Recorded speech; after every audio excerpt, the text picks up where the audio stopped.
Hey, my turn. Watch this shot. Haha, good one. But I can beat that. Oh yeah, let's see. Hasan, बेटा घर आ जाओ, इफ्तार का time होने वाला है। आ रहा हूँ अम्मी। चलो कल खेलेंगे।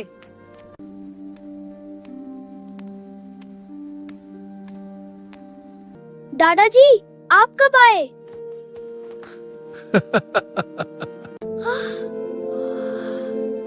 दादाजी, मेरे सारे रोजे पूरे हैं और मैंने सारी नमाज़ें जामत से पढ़ी हैं। जमत से नहीं, बजमात होती है बेटा। दादाजी एक बात बताएं, लोग रमजान में इतिकाफ में क्यों बैठते हैं? बेटा ये एक सुन्नत है अल्लाह के करीब रहने के लिए।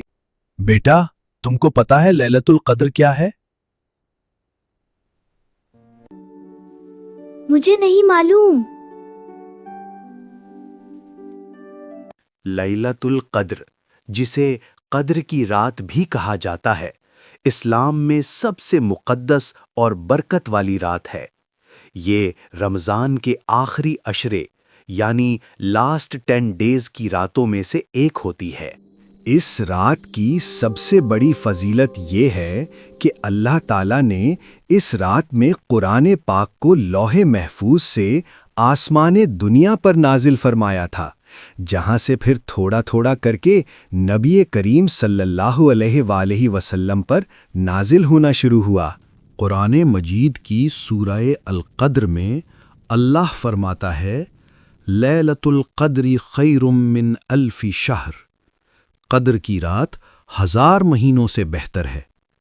इसका मतलब ये है कि इस एक रात में इबादत करना 83 साल और 4 महीनों की इबादत से ज्यादा सवाब रखता है।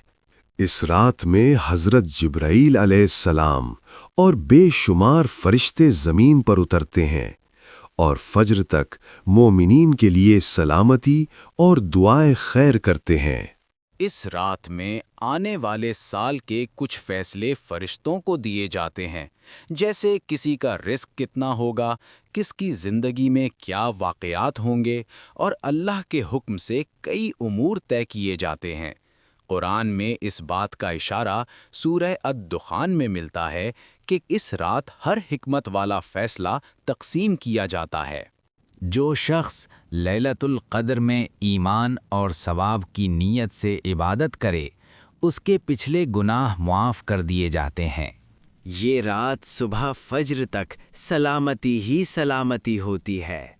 हज़रत आयशा रज़ियल्लाहु अन्हा ने जब नबी करीम सल्लल्लाहु अलैहि वसल्लम से पूछा कि अगर मुझे ये रात मिल जाए तो क्या दुआ पढ़ूं, तो आप सल्लल्लाहु अलैहि वसल्लम ने ये दुआ सिखाई, अल्लाहुम्मा इन्नका आफूवुन तुहिब्बुल अफ़्वा फ़अफ़ु अन्नी, यानी ए अल्लाह, बेशक तू माफ़ करने वाला है और माफ़ करने को पसंद करता है, बस मुझे माफ़ फरमा दे। ये रात रमज़ान के आखिरी 10 दिनों की ताक रातों में तलाश की जाती है, यानी 21वीं, 23वीं, 25वीं, 27वीं या 29वीं रात। तो बेटा हसन, अब आपको समझ आया कि लोग क्यों इतिकाफ में बैठते हैं? जी दादाजी, मैं समझ गया। अगले साल में भी इतिकाफ में बैठूंगा इंशाअल्लाह।